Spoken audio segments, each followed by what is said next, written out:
अगला टॉपिक है हम लोग का रेडिएशन। ठीक है ना। रेडिएशन क्या होता है? What is radiation? कोई भी जो बॉडी है ना, कोई भी बॉडी, चाहे ये पेन हो, चाहे सन हो, कोई स्टार है, प्लेनेट है, हर बॉडी कुछ एनर्जी रेडिएट करती है। उसे बोलते हैं इलेक्ट्रोमैग्नेटिक वेव्स। वो रेडिएट करती हैं। जैसे सन एक बहुत बड़ा सोर्स है रेडिएशन का। जो पूरे प्लेनेट्स, कितने प्लेनेट्स हैं, और भी रिसर्च चल रही है, हो सकता है और भी प्लेनेट हो, हमें मिलती है एनर्जी, इमिट करता है रेडिएशन। इलेक्ट्रोमैग्नेटिक वेव्स इमिट करता है। ये पेन भी कर रहा है, मेरे कपड़े भी कर रहे हैं, कम कर रहे हैं। सन खुद बड़ा सोर्स है रेडिएशन का। आई बात समझ में? रेडिएशन के लिए, रेडिएशन मतलब वही हुआ, हीट ट्रांसफर करना, heat transfer through electromagnetic waves. और इसको मीडियम की रिक्वायरमेंट नहीं है, मीडियम की रिक्वायरमेंट नहीं है। ओके, मतलब वैक्यूम में भी इलेक्ट्रोमैग्नेटिक वेव्स ट्रैवल करती हैं वैक्यूम में। तो कोई एयर या किसी भी तरीके का कोई एटमॉस्फेयर भी नहीं चाहिए। ओके, लिख देना इलेक्ट्रोमैग्नेटिक वेव्स।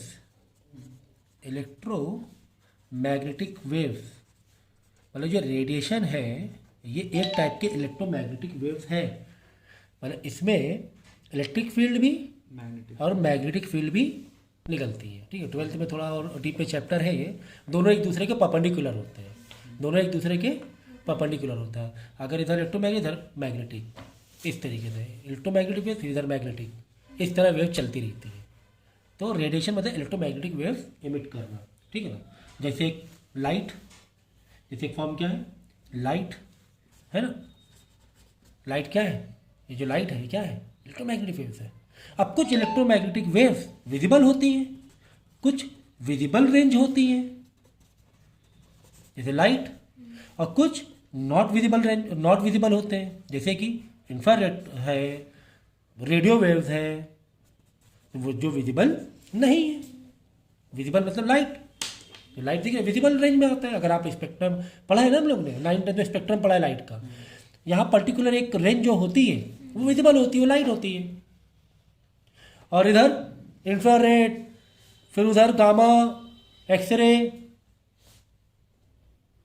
रेडियो वेव जो कि विजिबल नहीं होते, जो कि विजिबल नहीं होते। ठीक है ना।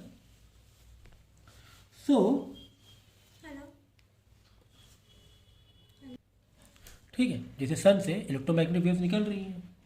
अब काफ़ी अलग अलग टाइप की इसमें वेव्स होती हैं जिनकी फ्रिक्वेंसी और वेवलेंथ अलग अलग होती है, लेकिन कुछ एक रेंज होती है। एग्जांपल के तौर पे इंफ्रारेड हो गया, ठीक है, अल्ट्रावायलेट हो गया, इन्हीं के बीच में एक रेंज होती है जो कि लाइट होती है, विजिबल लाइट होती है। जो हम लोग कम्युनिकेशन कैसे कर रहे हैं? इलेक्ट्रोमैग्नेटिक वेव्स के थ्रू। जो हम लोग फ़ोन में बात कर रहे हैं, जो भी वायरलेस टेक्नोलॉजी है, मोबाइल में हम लोग बात कर रहे हैं, या टीवी का रिमोट चला रहे हैं, कैसे चला रहे हैं? इलेक्ट्रोमैग्नेटिक वेव्स के थ्रू। ठीक है, तो खैर हमारा अभी वो टॉपिक नहीं है। हमारा टॉपिक कहीं ना कहीं से हीट ट्रांसफर या रेडिएशन से रिलेटेड है, तो वो हम लोग बात करेंगे। ठीक है ना। अगर हम यहाँ पर लिखें तो all body emits, all body emits of at all temperature amount of emitted, या कुछ वेव्स एमिट करती हैं।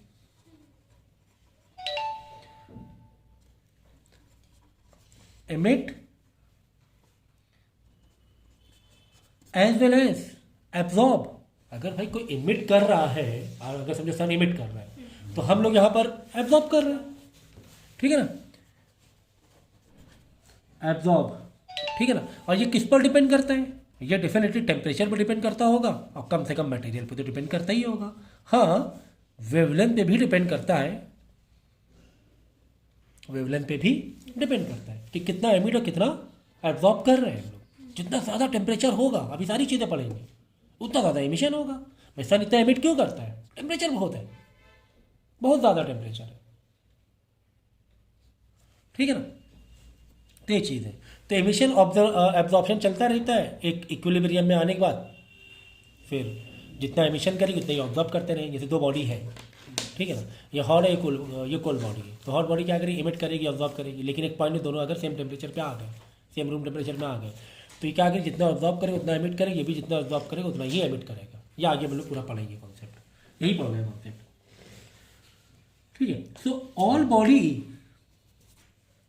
Absorb heat, all body absorb heat radiation falling on it मतलब उस बॉडी पे फॉल कर रही है, इट एट ऑल टेम्परेचर, ठीक है ना। सारी बॉडी एब्जॉर्ब भी करती है, सारी बॉडी एमिट भी करती है, सारी बॉडी एब्जॉर्ब भी करती है, सारी बॉडी एमिट भी करती है। ये सवाल है, ये सवाल है कि रेडिएशन में एब्जॉर्प्शन भी हो रहा है और इमिटेशन भी हो रहा है, ठीक है ना।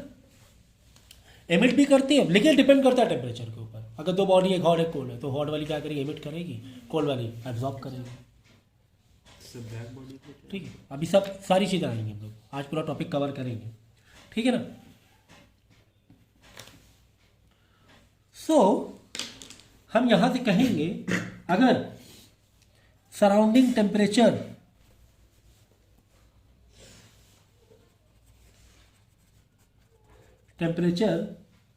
ज़्यादा है बॉडी के टेम्परेचर से, जैसे मैंने पेन रखा हुआ सराउंडिंग टेम्परेचर है, वो क्या है? ज़्यादा है, तो ये बॉडी क्या करेगी?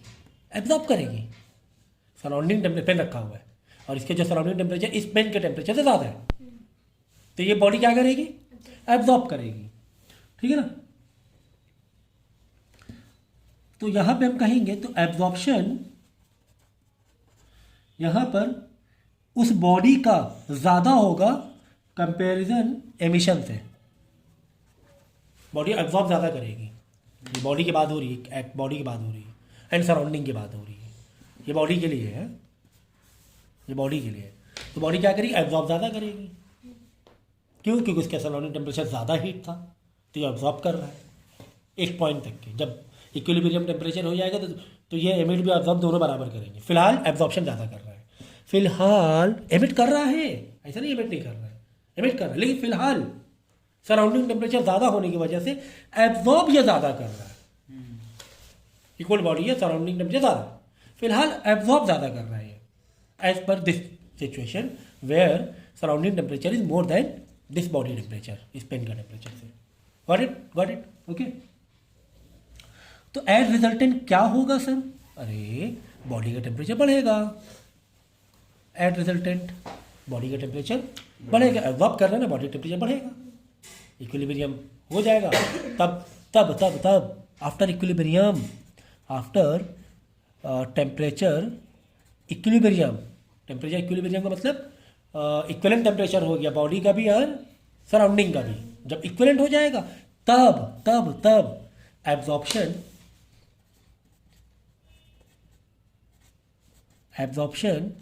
एंड एमिशन क्या हो जाएंगे? बराबर हो जाएंगे, जब इक्विवेलेंट टेम्परेचर है। समझ में आ गई बात? ये है कहानी इसकी, ठीक है। तो ठीक इसी का अपोजिट भी तुम बना सकते हो कि सराउंडिंग टेम्परेचर, अगर सराउंडिंग टेम्परेचर, तो बार बार बहुत बड़ा लिखना पड़ रहा है, तो मैंने शॉर्ट में लिख दिया सराउंडिंग टेम्परेचर अगर कम है किसके? बॉडी टेम्परेचर से, मतलब बॉडी का टेम्परेचर ज़्यादा है। अगर बॉडी का टेम्परेचर ज़्यादा है तो डेफिनेटली एब्जॉर्प्शन कम होगा, वो इमिट ज़्यादा करेगी, बॉडी टेम्परेचर ज़्यादा है ना, तो एब्जॉर्प्शन क्या होगा? कम होगा एंड इमिशन ज़्यादा होगा, है ना। बॉडी के बाद हो रही है, मतलब पहले एक बॉडी है, ठीक है ना, अगर इसका टेम्परेचर ज़्यादा है आसपास सराउंडिंग के, तो ये है ना एमिट ज़्यादा करेगी, फिर अब्जॉर्ब नहीं करेगी, एमिट ज़्यादा करेगी। Is it clear? और इक्वल का मैंने बता दिया कब इक्वल, जब आफ्टर टेम्परेचर इक्विलिब्रियम में चला जाएगा तो दोनों बराबर हो जाएंगे। ओके, तो इसका रिजल्टेंट क्या मिलेगा? इसका रिजल्टेंट बॉडी का टेम्परेचर बढ़ रहा था, इसका रिजल्टेंट क्या होगा? बॉडी का टेम्परेचर कम हो जाएगा। ऐसे तो होता है, अगर आइस को तुम लिया हो यहाँ पर तो धीरे पानी बन जाएगा और धीरे धीरे एटमॉस्फेयर के टेम्परेचर में आ जाएगा वाटर, है ना। अगर ये वाले में, ठीक है, और हॉट बॉडी वाले में, बॉडी अगर पहले से हॉट, गर्म पानी, जैसे गर्म पानी लिया रूम में, गैस से उतारा, गर्म पानी रख दे, धीरे धीरे गर्म पानी और क्या हो जाएगा?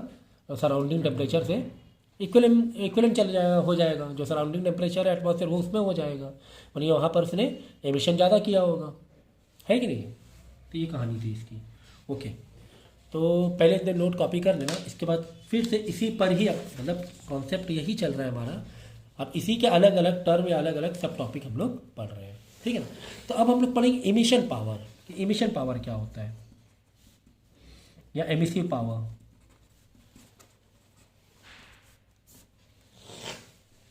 उससे हम लोग इसको हम लोग रिप्रेजेंट करते हैं ई से। सो एमिसिव पावर का जो हमारे पास फॉर्मूला है, चलो पहले फॉर्मूला पहले देख लें। देखो हीट ज़्यादा होगी जब अगर एरिया ज़्यादा है, हीट रेडिएशन ज़्यादा होगा अगर सरफेस एरिया ज़्यादा है किसी बॉडी का। सोचो ना, जैसे कि ये पेन है और ये टेप है, अब किसका सरफेस एरिया ज़्यादा है? इस टेप का। तो इसके अंदर एमिशन या एब्जॉर्प्शन जो भी है उसका रेट ज़्यादा होगा, सरफेस एरिया ज़्यादा है ना, ज़्यादा एमिट कर रहा है, ज़्यादा एब्जॉर्ब कर पा रहा है। तो डेफिनेटली जो भी है क्यू, जो भी हीट है यानी जो रेडिएशन है, वो एरिया से उसका डायरेक्ट रिलेशन होगा। ओके, टेम्परेचर से भी, सॉरी टाइम, छोटा टी, टाइम का भी क्यू से ज़्यादा क्यू का डायरेक्ट रिलेशन होगा। क्यों? जितना ज़्यादा टाइम होगा उतना ज़्यादा एमिशन या उतना ज़्यादा एब्जॉर्प्शन होगा, है ना। फिलहाल तो हम एमिशन की बात कर रहे हैं, एमिसिव पावर की, तो एमिसिव वर्ड यूज़ करेंगे। तो जितना ज़्यादा टाइम के लिए आप बॉडी रहेगी टेम्परेचर डिफरेंस में, उतना ज़्यादा एमिशन की बात हो रही है, तो एमिशन बोलेंगे हम लोग, ठीक है। एमिट करेगी बॉडी रेडिएशन। अच्छा ठीक है, तो यहाँ से कम ये फॉर्मूला बन गया क्यू का, क्योंकि दोनों का डायरेक्ट रिलेशन है। तो Q is equal to A into T, क्योंकि डायरेक्ट है। क्योंकि अब हमने क्या हटाया, प्रोपोर्शनल साइन हटाया, तो एक हमें एक कांस्टेंट रखना पड़ेगा। तो वो कांस्टेंट क्या है? ई। वो कांस्टेंट क्या है? ई, क्योंकि हमने यहाँ पे प्रोपोर्शनल साइन हटाया, ई रख दिया, ई ए टी। तो क्यू का फॉर्मूला क्या मिल गया? ई ए टी। तो व्हाट इज ई हियर? तो ई क्या है? ये कांस्टेंट एमिसिव, इसी को हम बोलेंगे एमिसिव पावर। तो ये किस पर डिपेंड करेगा? ये किस पर डिपेंड करेगा? तो डेफिनेटली मटेरियल पर तो डिपेंड करने वाला है। ई जो कांस्टेंट है, कांस्टेंट जो आता है वो किसी पर डिपेंड ज़रूर करता है, किसी पर डिपेंड ज़रूर करेगा ना। जो हमने ई कांस्टेंट लगाया है ये तो मटेरियल पर डिपेंड करेगा। कोई मटेरियल होते हैं कम एमिट करते हैं रेडिएशन, और कोई मटेरियल होते हैं ज़्यादा एमिट करते हैं, ठीक है। फिर वेवलेंथ पे भी डिपेंड करता है। फिर और क्या होगा?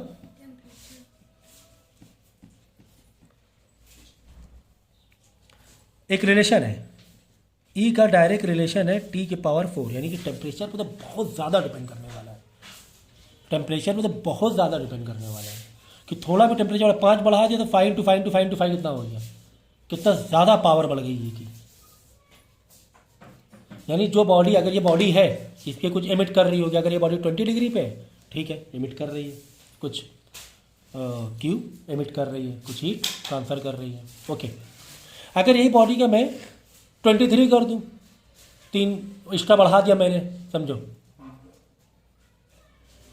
तो वो टेम्परेचर बढ़ाने से, या 5 मैंने बढ़ा दिया, तो वो टेम्परेचर बढ़ाने से अब सोचो कितना फ़र्क हो जाएगा। पहले यहाँ पे 20 की पावर 4 था, समझो, अब क्या हो जाएगा? 25 हो गया। अगर ये 25 था तो 25 की पावर 4, इजी नंबर ले लें, चलो। यानी 2 था पहले, 2 टेम्परेचर था, तो 2 की पावर 4 कितना हो जाएगा? 2 की पावर 4 8, एमिसिव पावर 8 आ जाएगी। अगर यही टेम्परेचर 3 होता है यहाँ पर, तो 3 की पावर 81, 3 की पावर 4 81। सोचो, कहाँ 16, कहाँ 81, जब 2 कर रहे थे तो 16 हो रहा था ई की पावर, मतलब ई पावर ऑफ ई। और जब 3 अगर ये टेम्परेचर था इसका, सिर्फ एक ही ज़्यादा था, लेकिन ई में कितना फ़र्क आ गया एमिशन में, तो टेम्परेचर तो बहुत ज़्यादा फर्क रहने वाला है। और ऑफकोर्स वेवलेंथ भी होगा, ठीक है ना। अलग अलग वेवलेंथ की जो रेज होती हैं, जो रेडिएशंस होती हैं, उनका जो एमिशन होता है उसी के अकॉर्डिंग होता है। ओके, तो इसका मतलब जैसे कि एग्जांपल के तौर पे कोई किसी का रेडिएशन 800 है एग्जांपल के तौर पे, ओके, हो सकता है उसकी जो वेवलेंथ हो वो समथिंग एक्स हो कुछ वेवलेंथ है उसकी रेंज। और अगर किसी का 300 रेडिएशन है, मतलब कुछ भी एक एग्जांपल के ले रहा हूँ, तो डेफिनेटली उसकी वेवलेंथ एक्स नहीं होगी, कुछ और होगी। अगर अगर अगर बाकी सारी चीज़ें सेम है तो क्या वेवलेंथ कुछ और होगी, ठीक है ना। हमने टेम्परेचर को कांस्टेंट रखा हुआ है, ठीक है ना, लेकिन इनके वेवलेंथ अलग अलग होने से रेडिएशन फिर भी हमने देखा कि रेडिएशन तो अलग अलग हो रहा है, इसका मतलब वेवलेंथ अलग अलग है। इसका मतलब क्या हुआ, वेवलेंथ अलग अलग है। तो याद रखें Q is equal to EAT। Okay, तो ये तो हो गया एमिसिव पावर। अभी सब रिलेट करेंगे, ब्लैक बॉडी भी आएगा। अब बात करेंगे एब्जॉर्बिव पावर, एब्जॉर्प्टिव पावर।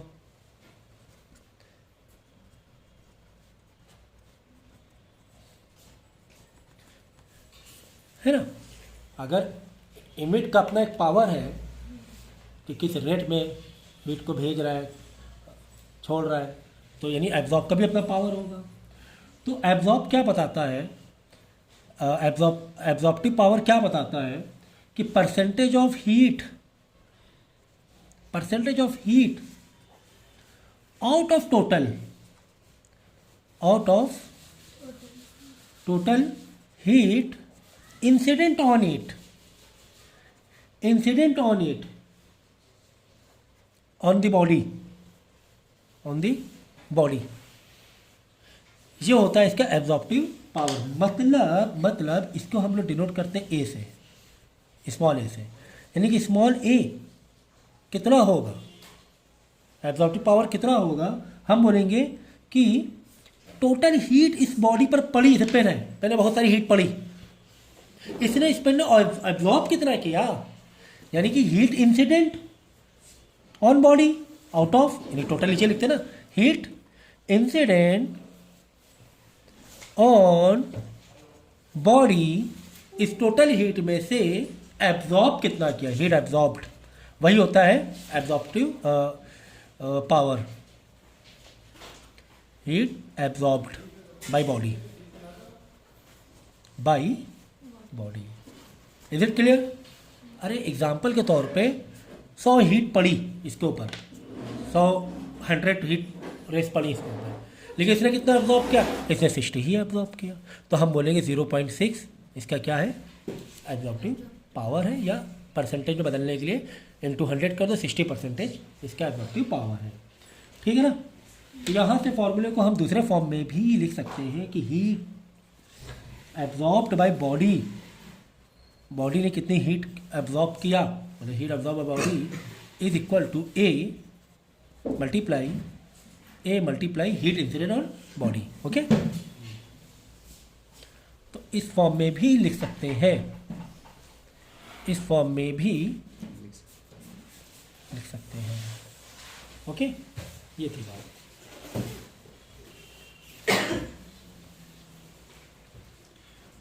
तो यहाँ से एक इम्पॉर्टेंट चीज़ हमें ये पता चलेगी कि एब्जॉर्प्शन किस पर डिपेंड कर रहा होगा, मटेरियल पे तो डिपेंड करना ही करना है, ये तो पक्की बात है, मटेरियल पे तो डिपेंड कर ही रहा होगा, ठीक है।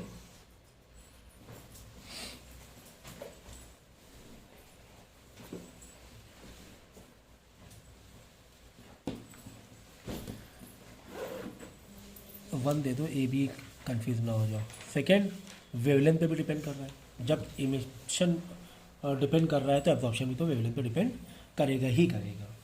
तो अगर हम ए को और डिफाइन करें किसी का, ए यानी कि ए क्या है, ए एब्जॉर्प्शन नहीं है, टोटल हीट में से कितना एब्जॉर्ब किया वो है ए, एक रेट है, एब्जॉर्प्शन तो ये है, ठीक है ना।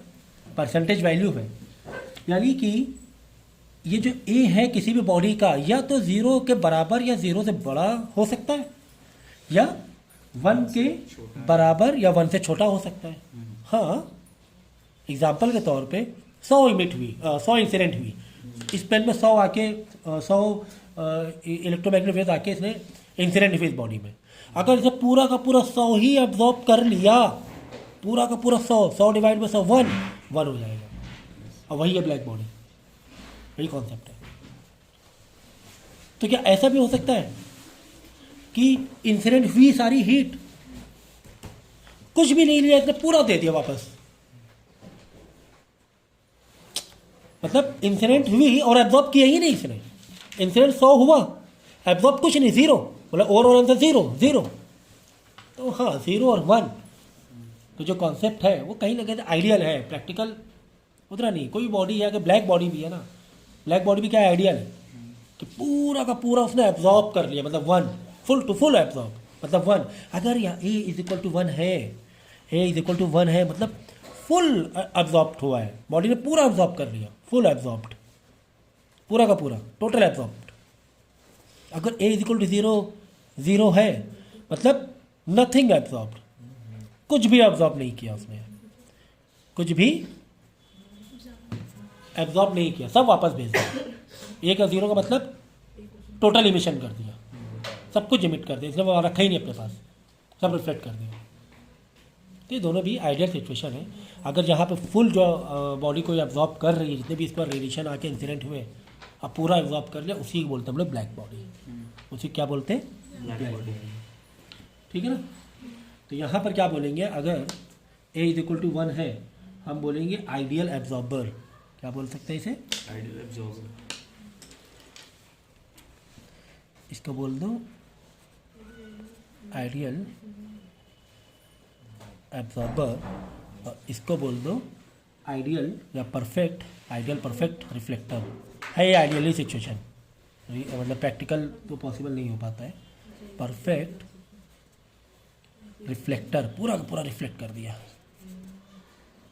Perfect reflector. ओके, तो यहाँ से ब्लैक बॉडी का कॉन्सेप्ट तो, सो ब्लैक बॉडी क्या कहेंगे हम, विच एब्जॉर्ब ऑल रेडिएशन, है ना, यही बताया था ना, all radiation, 100% radiation falling on it, falling on it, है ना, उसी बोलते ब्लैक बॉडी। सब कुछ एब्जॉर्ब कर लिया उसने, हम कुछ भी रिफ्लेक्ट नहीं करेंगे, हम कुछ भी रिफ्लेक्ट नहीं करेंगे। ब्लैक बॉडी रिलीज ही करती है, एमिट नहीं करती। एमिट तो करना ही करना है। देखो अभी वही तो बता रहे हैं, ब्लैक बॉडी का मतलब क्या हो रहा है, मतलब एमिट भी करेगी और एमिट तो एक जब टेम्परेचर इक्विलिब्रियम में चला जाएगा, वह तो इमिशन एब्जॉर्बर दोनों होगा ही होगा। ठीक है, तो इसका मतलब क्या हुआ यहाँ पर, इसका मतलब ये हुआ कि 0 रिफ्लेक्शन, 0 इमिटेशन नहीं बोला हमने, इमिशन नहीं बोला है, 0 रिफ्लेक्शन, कुछ भी रिफ्लेक्ट नहीं करेगी, रिफ्लेक्ट नहीं करेगी एट ए टाइम। देखो एमिट होना अलग बात होती है, रिफ्लेक्ट होना अलग बात होती है। देखो एक लाइट आई और रिफ्लेक्ट होके चली गई, वो अलग बात है, ये रिफ्लेक्शन वाली बात होगी। लेकिन एमिट का मतलब होता है जब एब्जॉर्ब कर लिया उसने, फिर हीट आ गई इसमें, फिर हीट क्या कर रहा है वो बाद में या उसी टाइम कभी भी वो क्या कर रहा है, एमिट भी कर रहा है एक पर्टिकुलर वेवलेंथ में। कोई एग्जांपल ब्लैक बॉडी, सन भी कह सकते हो, 99.99 सन अगर हम बोलेंगे तो,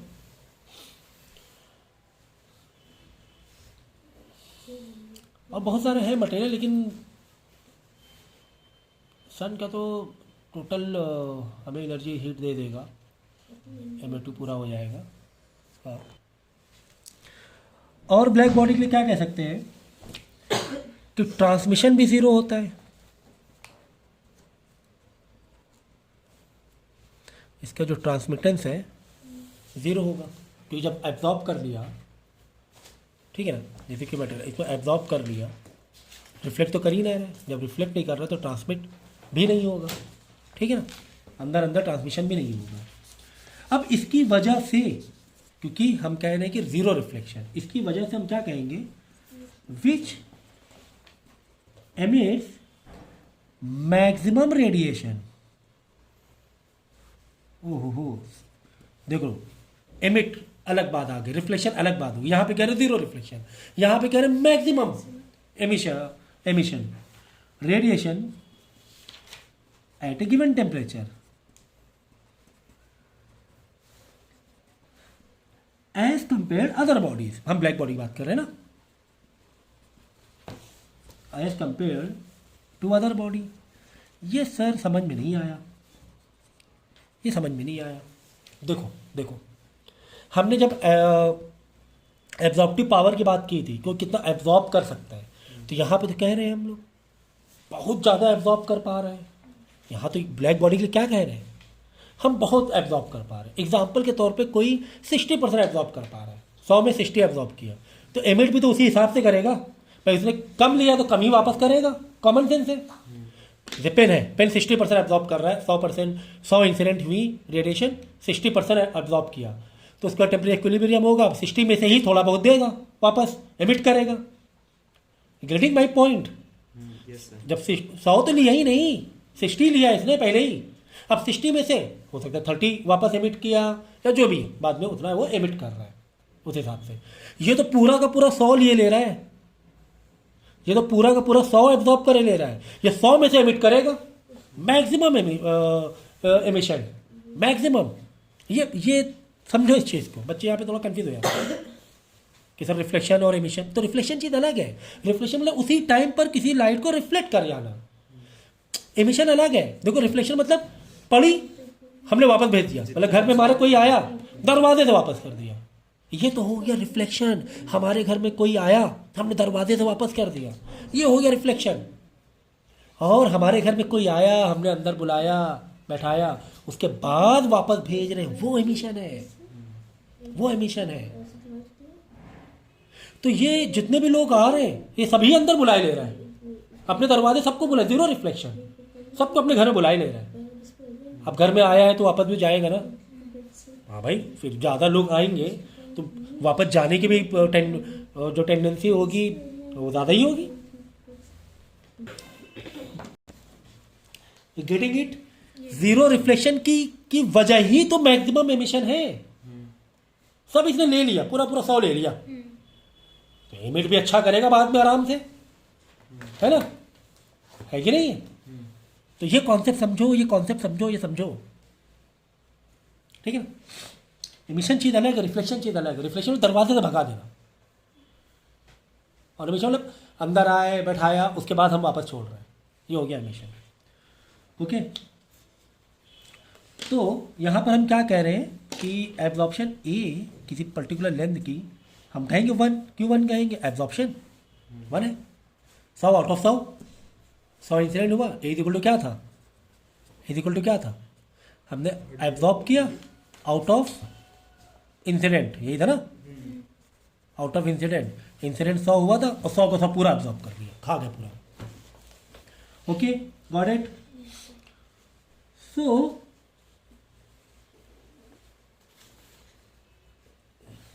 ये बताना था। चलो, जैसे एक बॉडी है और एक बॉडी ब्लैक बॉडी है। सर रेड कलर क्यों बनाया? ब्लैक बॉडी का मतलब ये नहीं कि ब्लैक कलर में हो, हाँ ये भी है, हाँ ब्लैक कलर से असर तो पड़ता है काफ़ी, बट इसका मतलब ये नहीं होता है। समझो कि ये बॉडी एब्जॉर्ब कर रही है 60, जैसे मैंने एग्जांपल दिया था। एमिट भी मैक्सिमम टू 60 ही कर सकती है, इससे ज़्यादा तो नहीं कर पाएगी, उसे तो कम करे, इससे ज़्यादा तो नहीं कर पाएगी। और ये ब्लैक बॉडी है, ये एब्जॉर्ब कर रही है 100, एमिट भी इसका मैक्सिमम रहेगा, मैक्स टू मैक्स 100 तक के चांसेस है एमिट करने, लेकिन इसका तो चांस ही नहीं है। ओके, ये ब्लैक बॉडी है, ये other than black body, other than black body. Is it clear now?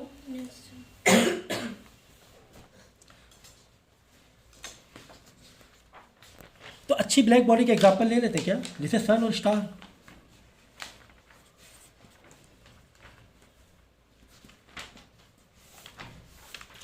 Emit बहुत करते हैं सर, कितना एमिट, अरे वो रिफ्लेक्शन थोड़ा कर रहा है सर, जो लाइट हमारे पास आ रही है, जो इलेक्ट्रोमैग्नेटिक वेव्स आ रही है, रिफ्लेक्शन वेव थोड़ी ना आ रही है, उसकी अपनी खुद की एमिशन है। ओके, तो अब्जॉर्ब कहाँ से कर रहा है? अपना खुद का है उसका अपनी खुद की, नेचुरल एमिटर। हाँ वो खुद का अपने केमिकल रिएक्शन है ना।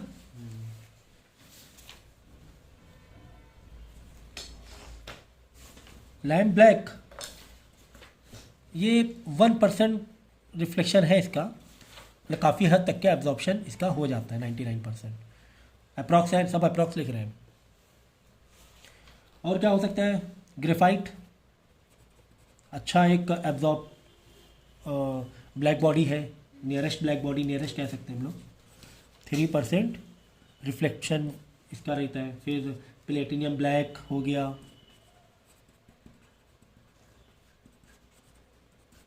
गोल्ड ब्लैक हो गया, ये कुछ ऐसे हैं जो काफ़ी हद तक के काफ़ी क्लोज है ब्लैक बॉडी के, काफ़ी क्लोज है। हाँ, इनका एमिशन पावर बहुत ज़्यादा एमिट करते हैं क्योंकि एब्जॉर्ब बहुत ज़्यादा करते हैं। अब इसी बेस पर, ब्लैक बॉडी के ही बेस पर हम लोग पढ़ेंगे किरचॉफ लॉ।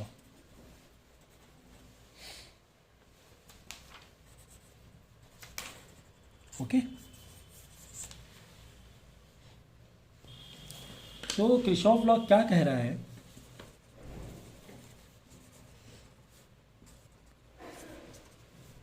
कि good absorber is a good emitter. Okay,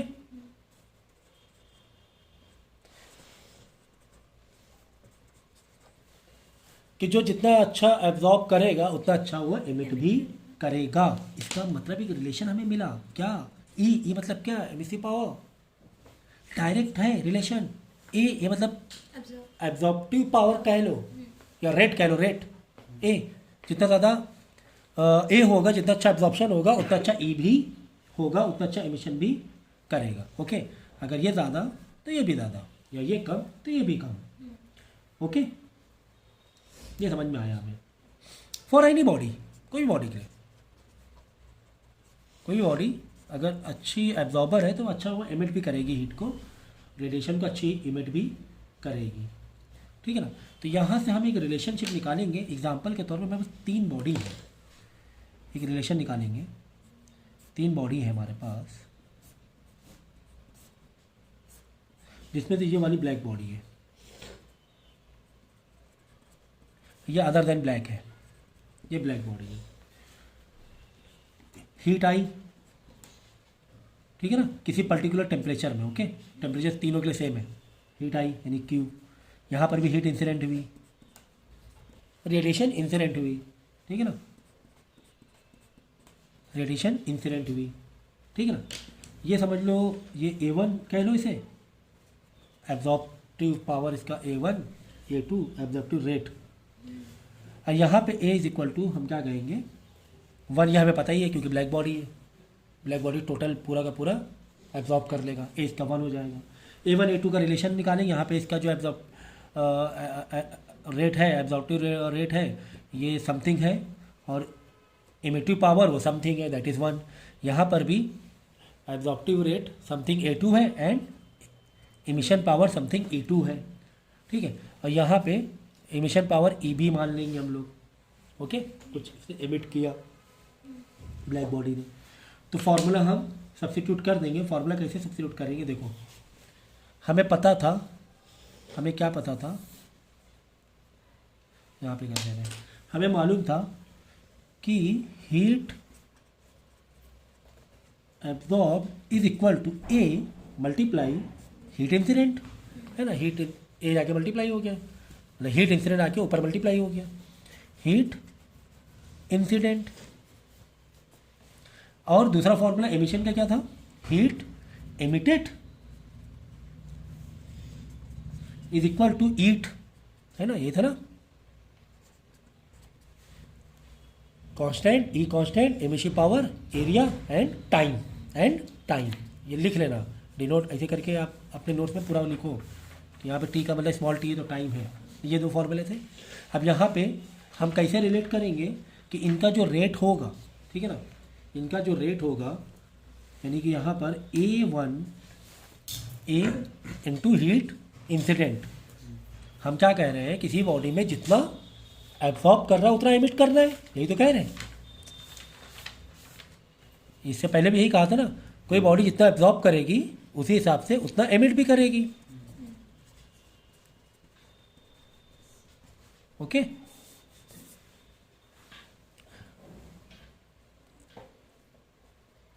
okay देखो, अब यहाँ पे हीट अब्जॉर्ब का फॉर्मूला आ जाएगा और यहाँ पर हीट एमिट का फॉर्मूला, दोनों आपस में इक्वेट हो जाएंगे। यहाँ पर हीट एब्जॉर्ब वाला फॉर्मूला आ गया और यहाँ पर हीट एमिट वाला फॉर्मूला आ जाएगा। यानी A1, अगर एक पहली वाली देखिए, A1 इंटू हीट इंसिडेंट मतलब Q, सब रेस एक सिस्टम के अंदर रेस पड़ रही Q, ठीक है, इज इक्वल हो जाएगा पहली बॉडी के लिए, इज इक्वल हो जाएगा EAT, यानी E1 इस बॉडी के लिए, E1 इस बॉडी का एरिया A और टाइम T, ये हो गया। इस बॉडी के लिए A2Q is equal to E2AT, second body का। अब ब्लैक बॉडी का तो हमें मालूम ही है कि इसका जो A है, चलो अच्छा अगर A3 कर दें, A3 इंटू Q, पूरा सिस्टम है तो हीट का जो इंसिडेंट सब में सेम है, इसीलिए Q Q Q लिया है, Q1 Q2 Q3 नहीं लिया है, सब में सेम इंसिडेंट हो रही है हीट, तीनों बॉडी में सेम अमाउंट की हीट इंसिडेंट हो रही है। तो यहाँ पे Q Q Q हर एक के लिए Q सेम है, ब्लैक बॉडी में Q उतना ही है, इज इक्वल टू E, यहाँ पे ले लो B, क्योंकि एमिट किया है इसने, कितना किया नहीं मालूम, लेकिन मैक्सिमम एमिट किया मालूम है, ठीक है ना। और ये भी हम कह सकते हैं हाँ जितना एब्जॉर्ब किया उतना एमिट किया, AT। ओके, अब यहाँ से ये जो A3 है, A3 यानी कि समझो ये A3 है, ये तो 1 है ना, ये तो 1 है, ए क्या है 1 है, जितना भी एब्जॉर्ब जितना भी इसका इंसिडेंट हुआ सब के सब खा गया हो, यहाँ पे 1, यानी इसका फॉर्मूला तो आ गया सीधा सा, Q is equal to EBAT, T के लिए स्मॉल टी डालो टाइम के हिसाब से। समझ में आ गया कि नहीं आ गया? आ गया। तो यहाँ से इसका अगर आप रेट निकालोगे तो रेट क्या निकल आएगा, E1/A1 is equal to Q/AT, ऐसे ले लो। ओके, E1 इधर ले लिया, A1 इधर ले लिया और AT नीचे ले लिया। ओके, पहली बॉडी का ये निकला। ओके, फिर दूसरी बॉडी का जो रेशियो है, रेशियो E2/A2 है ना, A2 इधर ले लिया, AT नीचे ले लिया, is equal to Q/AT। Okay sir, तीसरी बॉडी का देख लो, इसका ब्लैक बॉडी का देख लो, ब्लैक बॉडी क्या निकलेगा EB, क्योंकि ब्लैक बॉडी के नीचे जो A है वो तो 1 ही है ना, ठीक है ना, ये तो 1 ही था ना, मतलब EB आ गया ना, AT नीचे आ जाएगा, इज इक्वल टू Q/AT। ये देखो ये देखो ये देखो, यानी कि E1 is equal to QAT, E2A2 is equal to QAT, EB भी is equal to QAT। One side equal, तो यानी आपस में तीनों क्या हो गए, इक्वल हो गए, यानी कि तीनों का जो रेट है ये देखो, ये देखो वन साइड इक्वल है ना, तीनों में हीट सेम अमाउंट की पड़ रही थी, दोनों का एरिया सेम था, दोनों के लिए टाइम भी, तीनों के लिए टाइम भी सेम था, तीनों में जो हीट इंसिडेंट कर रही थी वो सेम थे। एक सिस्टम हमने बनाया था, तीनों बॉडी में सेम हीट हमने इंसिडेंट करवाई थी, बॉडी का जो सरफेस एरिया था वो सेम था और जो टाइम था वो भी सेम टाइम के लिए, हाँ सेम टाइम के लिए ही हमने रेडिएशन दिया था, ठीक है ना। यानी ये साइड इक्वल ही हो रहा है, Q/AT and Q/AT, one side equal other side equal. तो यहाँ पे देखो एक कांस्टेंट रेट आ गया, एक रेट आ गया कि इनका जो रेशियो होगा, इनका जो एब्जॉर्प्शन एंड एमिशन का रेशियो होगा वो सेम होगा। जैसे ये हो रहा है, जैसे नीचे देखो A1 A2, यानी कि एब्जॉर्प्शन सब दोनों का यहाँ पे अलग अलग है, दोनों का एब्जॉर्प्शन अलग अलग है, तो E भी अलग अलग होगा, ठीक है ना। एब्जॉर्प्शन ए की बात हो रही है, इंसिडेंट की बात नहीं हो रही। ये मतलब एब्जॉर्ब हीट तो इंसिडेंट 100 कराई, इसने 60 किया, इसने 40 किया, इसने 60 एब्जॉर्ब किया, इसने 40 एब्जॉर्ब किया, 60-40, तो एमिट भी उसी हिसाब से होगा, वही रेशो में। 60 में 30 दे दिया तो इसने 40 में 20 दे दिया। ये समझा रहे हैं आपको हम। अगर ये 60 लिया 30 वापस किया, इसने 40 लिया तो 20 वापस किया। कब? जब बॉडी का सरफेस एरिया सेम हो और इंसिडेंट भी सेम कराया हो, इंसिडेंट भी सेम हीट कराई हो, सरफेस एरिया भी सेम हो और टेम्परेचर भी तीनों बॉडी का सेम हो, तब तब दोनों का तीनों का रेशियो सेम रहेगा। ठीक है। अब वो किसके बराबर होगा? Emissive power of black body के बराबर हो जाएगा उन तीनों का रेशियो। आगे बात सुनेंगे। इसमें एक क्वेश्चन कर लेंगे हम लोग IIT JEE 2003 का।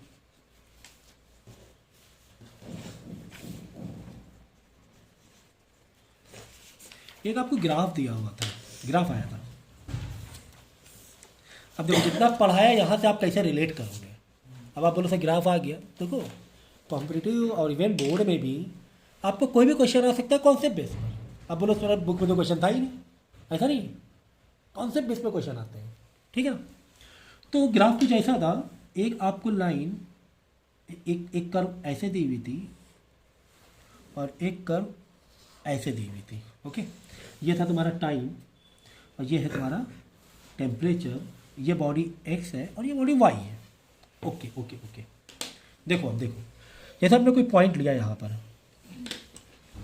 हाँ, क्वेश्चन क्या पूछा था? एक रिलेशन पूछा था, 4 ऑप्शन दिए थे आपको कि बताओ क्या emission of x, emissive power x बड़ा है क्या इमिटिव पावर y से, एंड एब्जॉर्प्शन x बड़ा है एब्जॉर्प्शन ऑफ y से।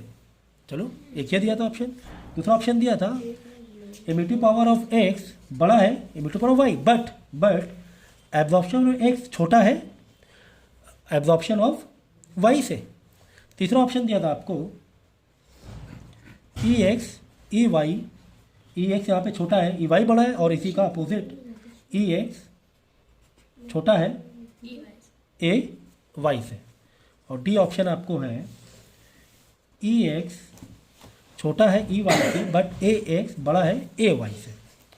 चलो देखते हैं हम क्या करें, किसी एक पॉइंट में ये करते हैं, जैसे टाइम है, किसी टाइम पर उसका टेम्परेचर देखते हैं कितना है किसी टाइम पर। तो यहाँ पे देखो टाइम है कुछ, और ये देखो यहाँ पर टेम्परेचर ये है कुछ, एक टेम्परेचर आया एक्स बॉडी का, और इसी टाइम पर t=1 पर, इसी टाइम पर आगे जाओगे लाइन वाई बॉडी के लिए, टेम्परेचर ये आया, ये टेम्परेचर आ गया। प्लस टाइम 1 में तो वाई का टेम्परेचर ज़्यादा है, वाई का टेम्परेचर ज़्यादा है। ठीक है। चलो फिर क्या करते हैं, टाइम बढ़ा के देखते हैं। मैंने टाइम बढ़ाया थोड़ा सा, मैंने टाइम को बढ़ाया। लाइट बंद कर दें, बैटरी का दिक्कत है। t समझो 2 पे ले लिया। तो मैंने ग्राफ में देखा, मैंने मोबाइल फ्लैश लाइट देखा, तो क्या हुआ यहाँ पर t2 के लिए देखो, ये इसको मान लो 1 ये है t2 के लिए। ओके, और यहीं पे ग्राफ को मैंने आगे किया, इसको आगे किया ना, और ये आया, ये 2 वाली सिचुएशन है, t2 वाली सिचुएशन है। हमने ये देखा, देखो y के लिए देखो, y के लिए जब हमारा 1 सेकंड बढ़ा, चलो टाइम से ले 1 सेकंड बढ़ गया हमारा, जब 1 सेकंड बढ़ा तो y में हमने देखा यार कुछ टेम्परेचर डाउन हुआ है, ये टेम्परेचर डाउन हुआ देखो y का, y बॉडी का है ना, इधर से इधर आ गया। देखो ना, ये y के लिए था, ये y के लिए था, समझ रहे हो, येलो से बना दे y के लिए। चलो ऐसे समझ लो, ज़्यादा कन्वेस्टेड। देखो वाई के लिए देख रहा, वाई बॉडी के लिए ये, फिर वाई बॉडी के लिए ये, इतना टेम्परेचर डाउन हुआ।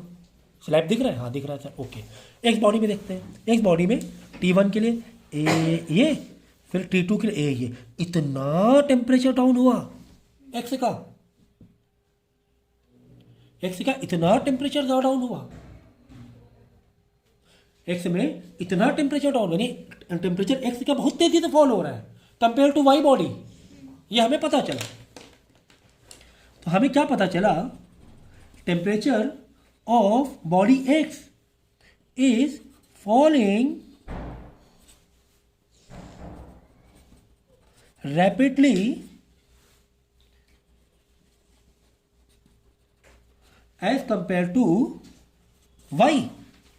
हाँ ये तो ठीक है, समझ में आ गया क्या कि एक्स का टेम्परेचर बहुत तेज़ी से फॉल हो रहा है। तो तेज़ी से फॉल क्यों हो रहा होगा एमिसिविटी ज़्यादा हो। इसका? हाँ, एक्स इमिट जब कर रहा होगा बहुत तेज़ कि भाई जाओ मेरे पास से जाओ, रेडिएशन उसने लिया रेडिएशन, लेकिन इमिट भी उसने कर दिया बाद में, ठीक है ना।